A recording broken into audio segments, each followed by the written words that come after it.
मान लिया था तो हमारे वाले तो ऐसे ही है हिंदुस्तानी। सबसे ज्यादा विरोध भी भारतीयों ने किया था उनका।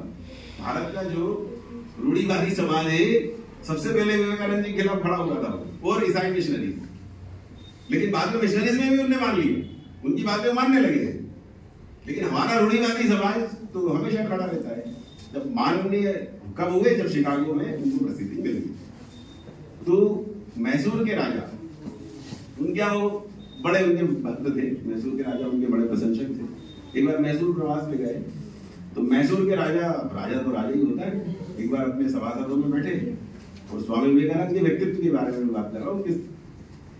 उन्होंने कहा कि स्वामी जी ये बताइए कि जो मेरे सभासद हैं ये बड़े योग्य व्यक्ति, बड़े योग्य लोगों को मैंने छांट के रखा है, बड़े अच्छे से काम करते हैं। स्वामी जी ने कहा कि मुझे तो ऐसा नहीं लगता। अब राजा उनके चेहरा देंगे, आप इनको क्या मानते हैं? तो उन्हें सीधे शब्दों में उनने भी नहीं बोला, पर आशय यही था कि जैसे सब चोर होते हैं वैसे ये चोर है, तुम्हारे सभासद भी ऐसा बोला नहीं उन्होंने, पर कहा कि भाई जैसे सारे सभासद होते हैं वैसे ये भी सभासद है।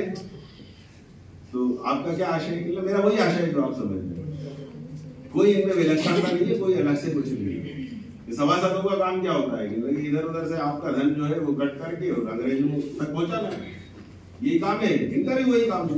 अब राजा एकदम से उन्होंने बात बदल दी, डाइवर्ट बात बदल के, और जैसे जैसे हाथ में जोड़ के स्वामी जी को ले गए अपने कक्ष में।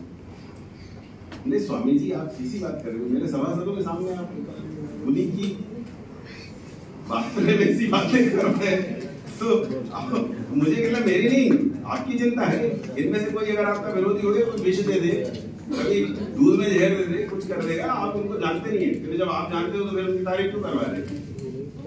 आप जानते हो और दूसरा कहते मैं सन्यासी हूँ भाई, मैं सत्य शोधक हूँ, सत्य से मैं अलग नहीं रह सकता।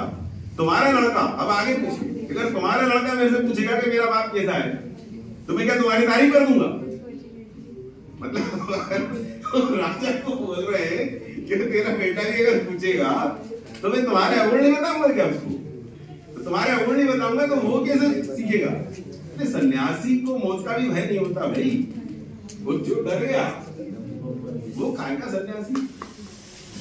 तो आपके जीवन में अगर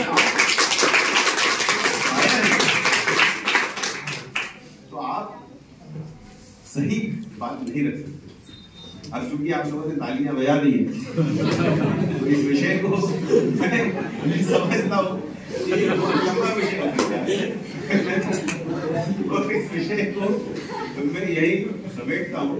और स्वामी विवेकानंद के बारे में अंतिम शब्द यही कहूँगा कि उन्होंने एक बार कहा था, जैसे किसी ने को कहा कि आप तो विश्वव्यापी है, आप ऐसे संस्कारों को जीते हैं, तो आप दुनिया के कल्याण की बात आप भारत माता क्यों करते हैं? तो उन्होंने एक कहा था, एक बात कही थी, भाई अगर मेरी माँ भूखी है, मेरी माँ की सेवा ना करके मैं पड़ोसी की माता की सेवा करने लगूंगा तो मुझे कौन अच्छा कहेगा? तो पहले जो मेरी भारत माता को मैं देखूंगा, उसके बाद मैं पूरे विश्व की बात करूंगा। तो मैं चाहे सन्यासी हूं या कोई भी, एक जीवन है कि मेरा राष्ट्र, मेरी मिट्टी, उसके कल्याण में ही मेरा कल्याण है, मैं उसी को जीता हूं, उसके कल्याण में मेरा कल्याण है। और हे जगदम्बे, हे परमपिता, जिसे भी मैं मानता हूं, मुझे यही शक्ति दे कि मेरा जो जीवन है वो जीवन इस देश की, इस पुण्य भूमि के कल्याण के लिए काम में आए। यही